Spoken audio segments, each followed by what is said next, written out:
자, 오늘 내강연 네 번째 주일, 지금 사랑의 주간, 또 성탄 주간이 됩니다. 누가복음 2장 3절에서 7절까지의 말씀인데요, 우리 한 목소리로 같이 읽습니다. 시작. 모든 사람이 호적하러 각각 고향으로 돌아가매 갈릴리 나사렛 동네에서 유대를 향하여 베들레헴이라 하는 다윗의 동네로 그 약혼한 마리아와 함께 호적하러 올라가니 마리아가 이미 잉태하였더라. 거기 있을 그때에 해산할 날이 차서 첫 아들을 낳아 강보로 싸서 구유에 넣었으니 이는 여관에 있을 곳이 없음이로라. 아멘. 우리의 삶에서 중요한 역할을 하는 덕목이 있다면 아마 그것은 믿음이 아닐까 싶습니다. 사람이 서로 믿음이 없으면 가정도 이루지 못하게 되는 걸 보게 됩니다. 가정이 힘들어지는 큰 이유가 믿음이 무너졌기 때문에 그런 일들이 많고요, 부모를 향한, 자녀들을 향한 이 관계 또한 마찬가지입니다. 기독교 교육학자 글리슨 주니어라는 분이요, 인격 형성에서 우리 안에 가장 먼저 생겨야 할 것이 베이직 트러스트다, 믿음이라고 이야기를 합니다. 그러니까 믿음으로 모든 게 시작이 됩니다. 그리고 보면 이 세상도 믿음 없이 되어지지가 않습니다. 도대체 얼마만큼 증명해야 되고 무엇을 어떻게 다 해야 되겠습니까? 그게 아니라 정말 저와 여러분 안에 쌓여있는 믿음으로 이 일들이 진행되어지는 것을 보게 되는데요, 하나님이 창조하신 이 세상의 원리가 다 그렇습니다. 믿어야, 믿어줘야, 또 믿어져야 이 세상도 제대로 돌아가게 되는 걸 보게 됩니다. 하나님 앞에 저와 여러분의 신앙도 그리고 보니까 믿음으로부터 시작하죠. 그래서 베드로후서 1장에 나오는 신의 성품, 신성한 성품이라고 하는 이 말씀에도 너희가 더욱 힘써 너희 믿음으로부터 시작했어요. 믿음의 덕의 지식을, 지식의 절제를, 절제의 인내를, 인내의 경건을, 경건의 형제우애를, 형제우애의 사랑을 더하라 라고 이야기를 합니다. 그리고 보면 사랑이라는 것들이 진실된 사랑으로 이렇게 드러날 때까지 저와 여러분이 이렇게 믿는 믿음의 일들로 시작하여 이렇게 쌓아져서 마침내 진정한 믿음의 사랑의 일들이 이렇게 되어져 가는 것을 보게 됩니다. 저와 여러분이 신앙이 그렇지 않습니까? 맨 처음에 저와 여러분이 어떻게 구원을 받아요? 오늘 세례를 받았는데요, 이 두 분이 하나님 앞에서 지난 8년간 고민했던 게 뭐냐면 확신의 문제였습니다. 확신이 생기질 않아서 이 세례를 못 받겠다는 거예요. 정말 8년을 끄셨습니다. 대단한 분들이시죠? 그런데 왜 세례를 받게 되었느냐? 확신이 생겨서가 아니고 하나님의 사랑을 깨달아 알고 하나님을 믿게 되었기 때문입니다. 여러분, 확신이라는 것이 어떤 면에서는 굉장히 프레자일합니다. 잘못하면 나의 확신이 되기가 딱 쉽기 때문에 그렇습니다. 그런데 그런 확신이 아닌, 우리가 소위 생각하는 절대적인 확신이 아닌 절대적으로 믿음의 일들이 가기 위하여 거쳐야 하는, 우리 안에 쌓아져가는 그 일들, 지금 그 이야기가 믿음에서부터 사랑에까지 이렇게 쭉 가게 되는데요, 그리고 보면 진짜 믿음의 일들이 일어나기 위해서 내가 이 남자를 진짜 믿게 되려면 별별 경험들을 다 해야 합니다. 그냥 잔잔한 믿음은 다 줄 수 있죠. 그런데 내 인생을 맡길 믿음, 함께 같이 살아야 될 믿음이 되려면 그것은 단순하게 이루어지는 것이 아닙니다. 하나님을 향한 믿음 또한 마찬가지입니다. 하나님 앞에서 저와 여러분의 믿음이 어느 순간 하나님이 은혜 베풀어 주셔서 믿음이 확실하게 드려지시는 분도 계시지만, 어떤 분들은 믿음의 일들이 정말 나도 모르게 어느 순간 내가 믿어지게 된 거예요. 그 사람에 대해서. 그렇게 나가는 일들이 일어나게 되는 걸 보게 됩니다. 그러나 하나 분명한 건 성경에서 저와 여러분에게 그래서 이렇게 말씀하고 계신 복음의 말씀이 있습니다. 로마서 1장 17절 같이 읽습니다. 시작. 복음에는 하나님의 의가 나타나서 믿음으로 말미암아 살리라 함과 같으니라. 아멘. 믿음으로 말미암아 사는데요, 믿음으로 믿음에 이르게 한다라고 이야기를 하며, 이게 faith from first to last, 처음부터 끝까지 믿음이다라는 이야기입니다. 믿음으로 되어지는 것이다 라고 이야기를 합니다. 사람들의 관계도, 하나님 앞에서도 관계도, 하나님을 믿는데 어려운 그 상처를 갖고 계신 분들을 보면 하나님으로부터 나름대로 자기가 기대했던 것이 있는데 하나님이 그걸 안 해주시니까 상처가 되는 경우가 있어. 하나님을 못 믿는 분도 계십니다. 예를 들어서 아버님이 암에 걸려서 힘들어 하셨을 때 정말 목숨을 내놓고 기도했는데 그럼에도 불구하고 아버님이 돌아가셨다는 거예요. 하나님이 내 기도를 듣지 않아주셨다라고 이야기하면서 하나님을 믿는 걸 너무 어려워하시는 분도 배웠습니다. 근데 사실 잘 들여다보면 하나님 앞에서 내가 원대로 내가 마음대로 해달라고 하다가 안 된 것인데, 사실 엄밀히 말하자면요, 근데 이 모든 걸 하나님 탓으로 돌리다 보니 내가 하나님 앞에로 믿는 도끼에 발등 찍혔다라고 이제 생각하시는 분들도 계십니다. 믿는 도끼에 발등 찍혔다는 말이 나와서 그런데요, 우리가, 여러분도 발등이 몇 번은 찍히셨죠? 네, 사람들에게 발등이 여러 번 찍히셨던 분들이 계십니다. 혹시 찍으신 분은 안 계십니까? 남의 발 찍으신 분? 네, 정말요, 나도 모르게 남의 발을 찍기도 합니다. 실제로요. 그래서 조심스럽게 잘 봐야 합니다. 믿는 도끼에 발등 찍힌다라는 말이 되게 위험한 말인데요, 그것 때문에 사람을 못 믿게 되는 거예요. 근데 하나님의 나라는, 하나님의 백성들은 사람을 안 믿어주는 사람들이 아닙니다. 하나님이 우리를 믿어주세요, 안 믿어주세요? 하나님이 우리를 믿어주세요. 뭘 보면 알아요? 애를 막 줘. 하나님이 뭘 믿고 하나님의 자녀를 우리한테 맡길까요? 우리한테 맡기면 애를 잘 키울까요, 못 키울까요? 잘 키워요. 되게 저렇게 착각하시는 분들이 네, 정말 그런 생각을 해봤어요. 저는 첫애를 가졌을 때 너무 무서웠거든요. 하나님이 어떻게 나한테 애를 주실 수 있을까? 뭘 믿고? 저는 자신이 없었어요. 왜냐하면 아버지 상이 없었거든요. 어떻게 애를 키워야 되는 생각이 없었어요. 애를 잘 키울 자신이 없었습니다. 그런데 하나님이 주시는 거예요. 뭐요? 믿고 맡겨주시는 겁니다. 여러분, 저와 여러분에게 베풀어 주신 게 얼마나 크신지 모릅니다. 하나님도 믿어주시고요, 또한 우리가 서로 믿고 살기를 원하는데요, 사람들은 믿는 도끼에 발등 찍힌다 하며 믿지 말고 살라고 합니다. 실제로 제가 만난 분인데요, 종로의 한 부자이셨습니다. 꽤 오래전에 만나 뵙고 돌아가셨습니다. 8살 때 아버지가 큰 종로에서 큰 부자였는데요, 4대문 안에 외아들이셨습니다. 근데 아버님이 8살 때 돌아가신 거예요. 돌아가시면서 외아들에게 남긴 유언, 아무도 믿지 말라 였습니다. 너를 가까이 하는 사람은 다 내 재산이 욕심나서 접근하는 사람이니 절대로 사람을 믿어서는 안 된다라는 유언을 8살 난 아이에게 남기셨습니다. 근데 정말 이분이 마지막에 돌아가게 되실 때 만나 뵀는데요, 그분이 한숨을 쉬시며 그런 얘기를 하시는 거예요. 재산은 지켰는데요, 목사님, 사람은 다 잃었어요. 마지막에 돌아가실 때가 됐는데 가족들도 찾아뵙지를 않는 거예요. 돈은 열심히 지키셨습니다. 어마어마한 재산이 있으십니다. 그런데 가족들도 돌아보지 않는 사람. 왜냐하면 심지어는 자녀도 믿어주지 않았고요, 아내는 당연히 믿어주지 않았고요, 이 가족들은 재산이 얼마가 되는지도 모르고, 그러다가 돈은 성공적으로 지켰는데요, 가정과 인생을 지키는 데는 실패하고만 분을 만난 적이 있습니다. 그렇죠. 믿어주는 것, 여러분, 사람을 믿어주는 것도 굉장한 은혜입니다.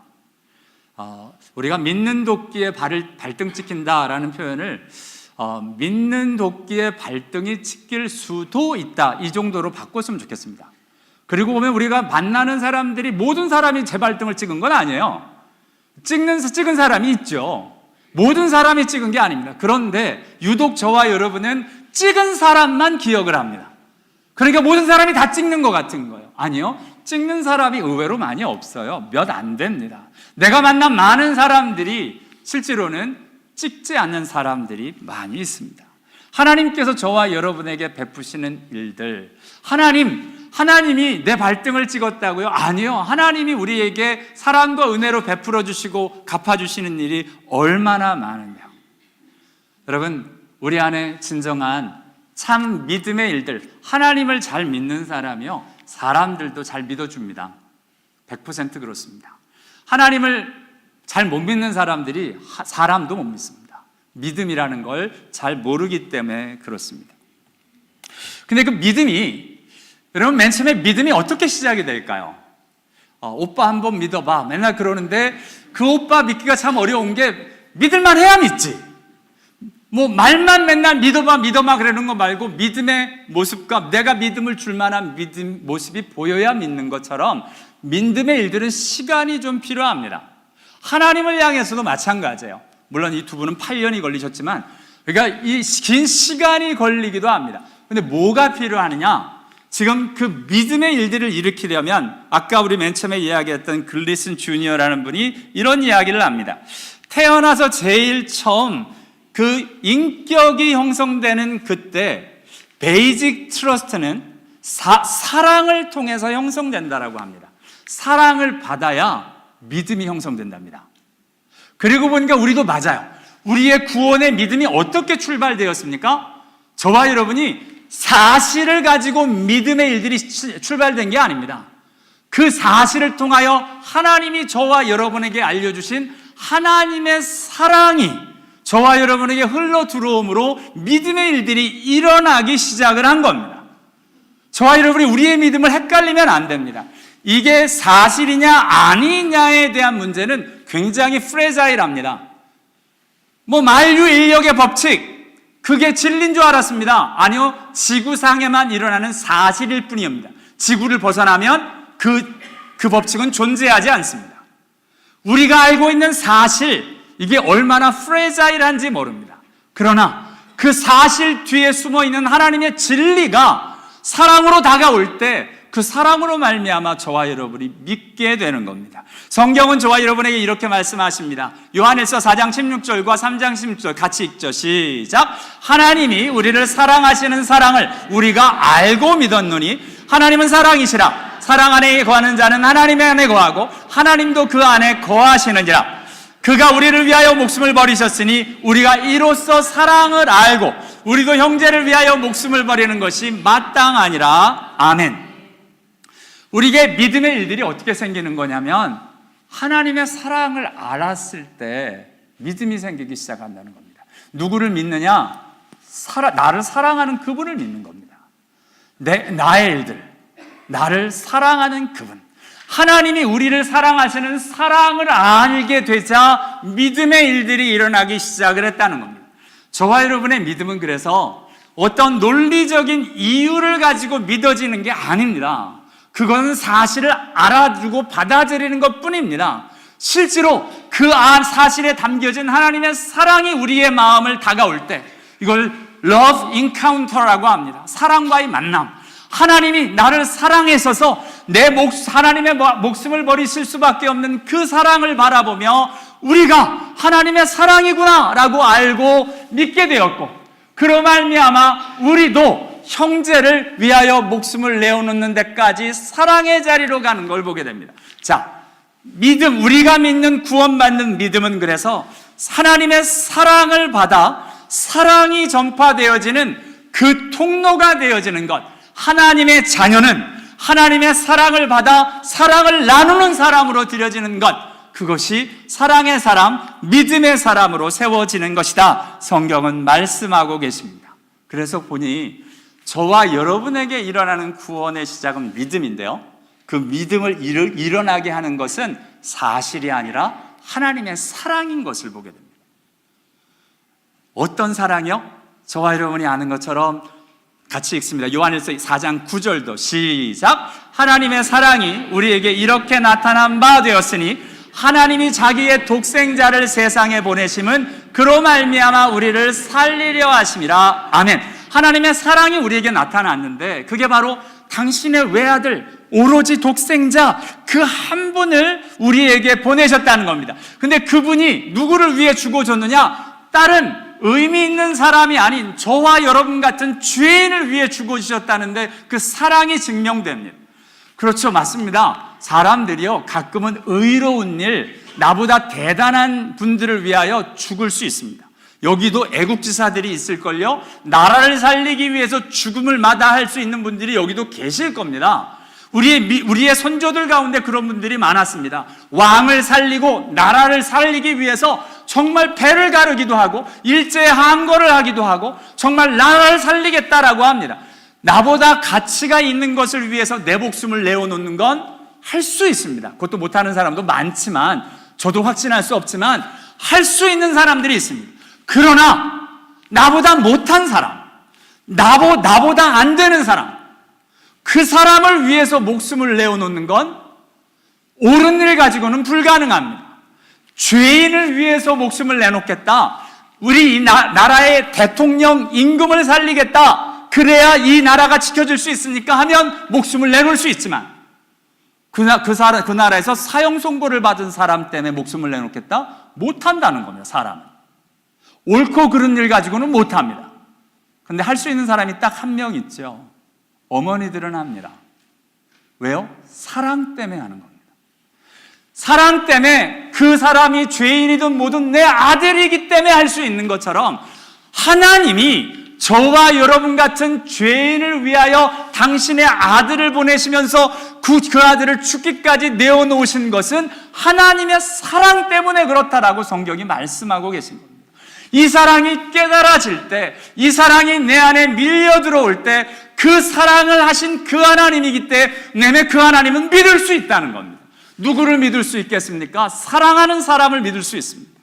저와 여러분을 사랑하는 그분이라면 믿을 수 있습니다. 어떤 사랑까지요? 당신의 외아들을 내어주기까지 사랑하시는 그 하나님이 내 사랑이라면 그 하나님은 사랑 믿어드리고야 말고요. 여러분, 세상에는 정말 이상합니다. 다른 종교를 보면 어느 종교도 우리를 위해서 죽어준 신은 한 명도 없습니다. 모하메트요? 아니요, 우리를 위해 죽어주지 않았습니다. 불교의 석가모니요? 죄송하지만 당신의 수도를 해서 득도하시려고 사시다가 돌아가셨지 저와 여러분을 위해 죽어가신 분이 아니십니다. 이 세상에서 우리를 위해 돌아가신 그 유일한 분인 예수 그리스도, 그분 외에는 이 세상에 어떤 신도 우리를 위해 죽지 않습니다. 그런데 그러기 때문에 저와 여러분이 오직 하나님을 믿는 겁니다. 나를 위해, 나 같은 죄인을 위해 당신의 외아들을 내어주시기까지 사랑하시는 그분 말입니다. 그 사랑의 모습이 오늘 예수님을 이 땅에 보내심으로부터 시작하는데요. 이 사랑의 일들이 도대체 뭐길래, 오늘 본문을 보면 여러분, 우리 예수님이 이 세상에 오실 때 사랑하는 존재로 오셨나요? 사랑받는 존재로 오셨나요? 이게 잘 구별하셔야 돼요. 질문을 잘 헷갈리시면 안 됩니다. 여러분, 예수님이 이 땅에 오셨을 때 사랑하는 존재로 오셨나, 사랑받는 존재로 오셨나? 이 말은 무슨 말이냐면, 여러분, 예수님이 정말 이렇게 딱 오셔서 바로 십자가에 돌아가시는 사랑하시는 분으로 오셨는가? 아니면 지금 갓난아기로 오셔서, 여러분, 갓난아기는 사랑받는 존재입니까? 사랑하는 존재입니까? 받는 존재잖아요. 애가 하는 게 뭐가 있어? 우는 것밖에 더해요? 근데 이뻐 죽잖아. 애가 하는 거란 사랑받는 겁니다.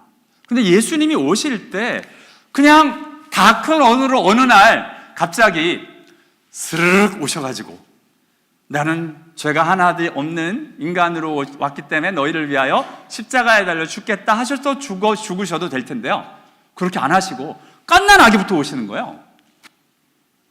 이게 더군다나 이 갓난아기로 오신 분이 뭔가, 여러분, 그렇죠, 요즘은 저와 여러분이 처녀 마리아가 이 아이를 낳는 것을 우리는 이해를 합니다. 그죠? 요즘 시대는 처녀가 아이를 낳는 시대니까. 그렇잖아요. 인공수정 하잖아요. 남자를 몰라도 아기를 가질 수 있는 시대를 삽니다. 실제로 그 모습대로 이 예수가 탄생하는 그 모델이 인공수정의 모델입니다. 그렇게 해서 애가 나오는 겁니다, 사람들이. 그런데 지금 태어나가지고 예수님이 나셨는데 여기에 석가모니는 어떻게 오시냐면 태어난 지 8일 만이신가요? 제가 정확히 기억이 안 나네. 이제 나셔가지고 몇 발자국을 걸어가셨어요. 죄송합니다. 불교를 떠난 지가 오래돼가지고 몇 발자국을 걸어가가지고 그리고 와서는 하늘을 향해 가르치면서 천상천하 유아독전 하시면서 말을 하십니다. 대단하시죠? 애가 태어나서 말하는 건, 이런 말은 저희들이 배워야 하는 겁니다. 우리 감사하게 우리 예수님은 우리가 이해하는 대로 하나님이 인공수정하셔서 마리아에서 태어나시긴 했는데 말은 못 하셨어요. 정상적인 인간으로 자라시는 거예요. 그런데 갓난아기로 태어나셨습니다. 엄마가 실제로 배를 아파서 난 아기로부터 출발하는 겁니다. 어떤 존재요? 사랑받는 존재로요. 여러분, 오늘 본문에 저희들이 구유에, 오늘 찬양에서 말구유에 태어났다고 하는 그 구유에, 예수님이 구유에 태어난 게 참 힘들죠? 그런데 갓난아기들이 누운 자리가 구유인지 그 병원 침대인지 알까요, 모를까요? 몰라요. 뭐 걔네들이 뭘 알아요? 그냥 꽁꽁만 싸주면 됩니다. 꽁꽁만 싸서 엄마 품에 콕만 안겨주면 애들은 괜찮습니다. 우리가 힘든 거지. 말구유도 깨끗하게 씻어서 애기 눕혀놓으면 괜찮아요. 요즘 우리 젊은 엄마들 그 유모차 끌고 다니는데 완전히 리무진이야, 리무진. 바퀴도 이따만 하고요. 얼마나 부드럽게 나가는지 저번에 한번 밀어봤어요. 저 어렸을 때 우리 애들은 그런 거 못 해봤거든요. 우리 애들 건 다 바퀴가 요만해가지고 덜덜덜 거리는 거 했었거든요. 그랬더니 그 말 듣더니 어떤 권사님이 여기서 옛날에는 그것도 없었어. 옛날엔 나 포대기로 다 업고 다녔어. 이러고선 뭐 그 행복한 줄 알아야지라고 야단을 치시더라고요. 우리 애들도 그래서 포대기로 업고도 다녔습니다. 그러고 보니까 그 옛날엔 포대기에 업고 다녔어요. 여러분, 포대기에 업고 다니는 게 애가 좋았을까요? 우리 저처럼 덜덜거리는 유모차가 좋았을까요? 요즘처럼 리무진처럼 붕하고 다니는 게 좋을까요? 애들은 상관없어요. 사실은 업고 다니는 게 제일 좋을걸요. 엄마 품이 제일 좋은 겁니다. 우리 생각에 못해줘서, 부모가 조금 더 좋은 거 해주지 못해서 안쓰러운 거지. 여러분, 예수님이 탄생했을 때 부모가 가난했어요.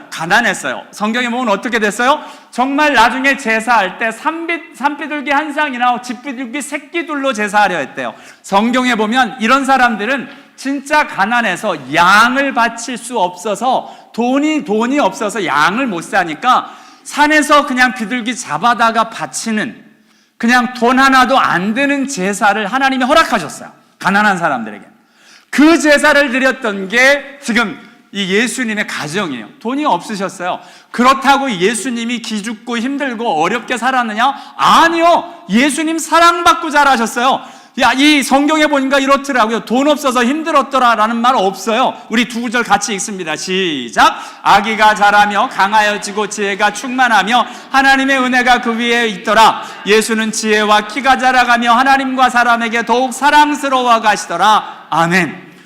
여러분, 환경이 사람을 만드는 게 아니고요, 진실한 사랑으로 아이가 커가는 건데요. 여러분, 애들한테 너무 잘해주면 애들이 버르장머리 없어져갖고 리무진만 타고 다녀서 편한 것만 알죠. 그리고 몸도 약해집니다. 더러운 것도 좀 먹어야 돼요, 그죠?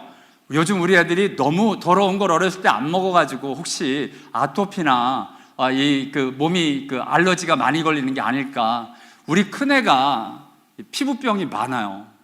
근데 우리 큰애 키울 때 제 아내가 랩에서 일했거든요. 그러니까 뭐든지 다 닦아. 뭐 더러운 거는 아예 상상을 못해요. 바닥에 떨어지는 거 무조건 버리는 거. 셋째는 어떨까요? 떨어지는 거 주워 먹이는 거. 후불어서 먹이는 거. 누가 제일 튼튼하냐? 우리 막내. 우리 막내는 병에 잘 안 걸려. 감기도 안 와. 애가 맨날 저렇게 싸돌아다니는데도 얼마나 튼튼한지 몰라. 큰애는 정말 너무 안쓰럽게 뭐만 하면 자꾸 병원에 가요. 나름대로 건강하게 생겼는데 왜 그렇게 약한지 몰라. 우리가 맨날 그래요. 너무 저기 깨끗하게 키워서 그래 라는 생각을 해봅니다. 여러분, 우리가 잘 키운다라고 하는 것 사실은 우리 좋자고 하는 게 맞고요, 내 생각에서 그렇지 진짜 환경 때문에 아이들이 잘 크는 게 아닙니다. 좋은 환경이 아니라 부모의 진짜 사랑. 지금 오늘 예수님이 어떻게 자랐냐면 집안은 가난했어요. 재물들의 양이 없었다니까. 그래서 이 비둘기 새끼를 드리는 그런 집안이었는데, 너무 놀라운 건 하나님의 사랑 안에서 더욱 사랑스러운 아이로 커가는 거예요. 여러분, 우리 애들을 보면 어떤 아이는 사랑스러운 아이가 있고요, 어떤 애들은 징글징글 맞은 아이가 있어요.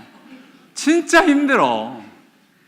여러분, 정말 축복하죠. 하나님 앞으로 저렇게 징글맞은 아이들도 다 하나님의 은혜로 변화시켜 주시옵소서. 맞는데요, 우리 생각대로 teacher's pet라고 영어로 부리는 애들, 말 잘 듣는 애들을 원하는 게 아닙니다. 건강한 아이들, 정말 건강한 아이들이 있으면 좋겠는데요, 오늘 예수님이 그리하였다는 거예요. 없어서 그렇게 안 되는 게 아니라는 겁니다. 사랑을 잘못 받아서 그렇다는 겁니다. 사랑을 잘못 받아서. 사랑을 제대로 받으면 사랑스러워 가시더라. 사랑스러운 아이가 되어지고 있는 걸 보게 됩니다. 예수님도 그냥 사랑스러워지신 게 아니에요. 하나님의 은혜가 위에 있고요, 하나님과 사람에게 더욱 사랑스러워 가시는 분으로 자랐다는 거예요. 예수님이 십자가에 달려 돌아가시는 그 사랑의 예수님이 이 세상에 오셔서 철저히 인간의 모습으로 오셔서 정말 사랑스러운 사람으로, 사랑의 사람으로 커가는 것을 보게 됩니다. 여러분, 사랑을 누가 하느냐? 사랑스러운 사람들이 사랑의 자리까지 오늘 가는 예수님의 모습을 보게 됩니다. 예수님이요, 부모한테 순종 잘하셨어요. 12살 여러분, 12살이면 저희들이 힘들다고 하는 이제 중2병 걸린 그때입니다. 한국에서 소위 중2병이라고 이야기하는 무시무시한 시대입니다. 근데 그 아들 때 부모를 순종하여 받드시더라. 선생님들과 질문하며 지혜와 대답이 놀라웠던 이분이 예수님이시라는 거예요. 단순히 하나님의 아들이기 때문에 아니요, 예수님이 이렇게 자라셨답니다. 이런 말을 들으면 항상 기가 죽죠. 여러분은 어떠셨습니까? 여러분은 사랑스러운 아이로 크셨습니까? 좀 개구지고 말썽 부리고 좀 못된 아이로 크셨습니까? 안나정 자매님은, 오늘 세례 받으신 안나정 자매님은 되게 착해 보였어요. 근데 은근히 고집이 세신 거예요. 8년간 세례를 안 받았다니까. 고집이 왕고집이에요. 사람이 겉으로 판단할 문제가 아니더라고요. 겉모습과 사람이 다를 수 있어요. 그렇죠. 착한 사람들, 사랑 많이 받고 건강한 아이들, 죄송한데 거의 못 봐요. 거의 못 봅니다. 여러분은 어떠세요? 나는 어떤가? 저도 그렇지 않습니다. 저는 정말 왜곡되고 반항감 많고 내 안에 이것들이 조절되어져서야 될까, 그렇지 폭발하고 할 때 얼마나 무서운지 모릅니다. 전 제 모습이 참 싫습니다. 저 사춘기 지날 때 맨날 고민했어요. 부모님이 나를 분명히 다리 밑에 주워왔을 거야. 왜냐하면 나는 도무지 닮는 것도 없는 것 같고 부모님이 사랑하는 것 같지도 않고, 왜 맨날 3배 또는 형이 나보다 2배고 맨날 그것만 따지고 있다니까요. 별로 제가 건강하게 자라지 못했습니다. 건강하게 자라지 못했습니다. 이 말하면 또 오해하려나? 저 중학교 지나면서 제 반에 남자아이인데 너무 이쁘게 생긴 거예요. 걔가 좋더라고요. 이상하죠? 근데 그런 시간을 애들도 지나요. 그게 동성연애자가 아니에요. 그걸 동성연애자로 만들어 보면 이상한 동성연애가 진짜 되는 거예요. 그런 시기가 있어요. 여러분, 여학생들끼리도 그러잖아요. 왜 나만 갖고 이상하게 굴어요? 단지 저는 그거를 제가 자각했다는데, 그러면 안 되지 막 이랬거든요. 내가 왜 저 애가 좋지, 이상하다 막 이래가지고, 그때는 동성연애가 뭔지도 몰랐을 때니까. 근데 크고 나니까 이상하더라고요. 그런 감정이 있기도 하구나. 네, 사람이 이상합니다. 그런데 지금 정상적으로 바로 큰 사람이 이렇게 사랑스러운 사람으로 커가게 되는 걸 보게 됩니다. 맞습니다. 저와 여러분, 사랑의 사람이 되는 것, 오늘 예수님은 십자가에 달려 돌아가시는 그 아름다운 사랑에 이르기까지 하나님이 사랑으로 보내셨고요, 이 세상에 살며 사랑스러운 하나님의 사람으로 자라셨답니다. 제 말이 아니라 말씀이 그렇잖아요, 그죠? 자랐대요. 아이가 자랐대요. 예수는 지혜와 키가 자랐대요. 그러면서 하나님과 사람에게 더욱 사랑스러워 가시니라. 이게 예수님의 모습이세요. 그렇죠. 저와 여러분이 하나님 앞에서 어떻게 드려져야 할 것인지, 정말 주님 앞에서 어떻게 드려져야 할 것인가를 같이 고민하면서 정말 하나님 앞에서 이런 사람들의 이야기를 듣습니다. 사랑받는 형제요, 주 안에서 진실한 일꾼인 둑이고. 여러분, 하나님의 사람들도 사랑받는 사람들인 거예요. 여러분은 어떠세요? 지금 계속 사랑이라는 개념을 이야기를 하니까, 왜냐하면 저는 사랑이라는 고민을 정말 많이 했습니다.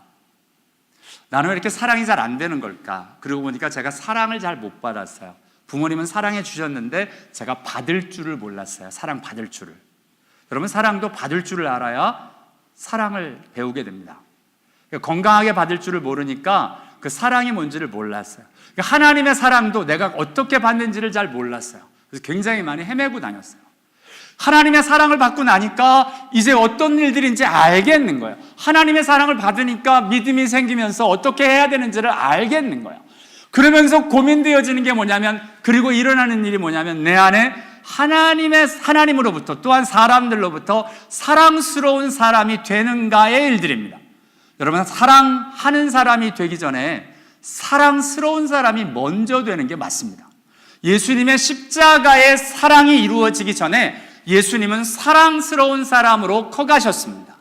저와 여러분이 형제를 사랑하는 자리에 가기까지 먼저 하나님의 사랑을 받고요, 저와 여러분이 사랑스러운 사람으로 커갈 수 있는 은혜가 있게 되기를 원합니다. 하나님의 사람들은 사랑스러운 사람이에요. 말만 하면 뾰쭉 내세워서 찌르고 사납게 드려지는 사람 말고요, 정말 뭐만 하면 난리법석하는 사람 말고요, 예수님처럼 순종하여 받들어지는 사람, 그것이 하나님의 사람이었대요. 저와 여러분이 아는 대로 자녀들아, 가족들에게 아내들아 이야기할 때 복종하라, 순종하라라고 이야기를 합니다. 이 일들이 어떻게 되느냐? 사랑스러워 가는 데부터 시작이 됩니다. 사랑스러워 가면 이 일들이 해결되어져 갑니다. 여러분은 어떤 사람이 사랑스러운가요? 저와 여러분이 압니다.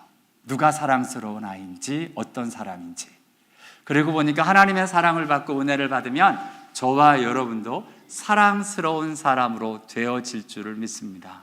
이러한 하나님의 사람들, 놀랍게 둑이고 사랑받은 형제요, 주 안에서 진실한 일꾼이다. 둑이고, 이 둑이고가 누구길래 에베소서에서도 골로새서도 사랑받는 형제라고 고백되어지고 있습니다. 사랑받는 일꾼이라고 고백되어지고 있습니다.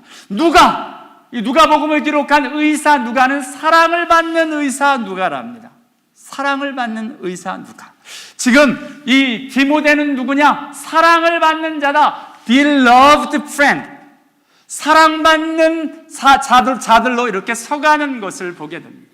저와 여러분이 예수를 믿어서 정말 넘치는 사랑을 하기까지 주 안에서 사랑받는 자로, 사랑스러운 자로 예수님이 그리하셨듯이 저와 여러분도 드려지는 은혜가 있게 되기를 원합니다. 기도하겠습니다.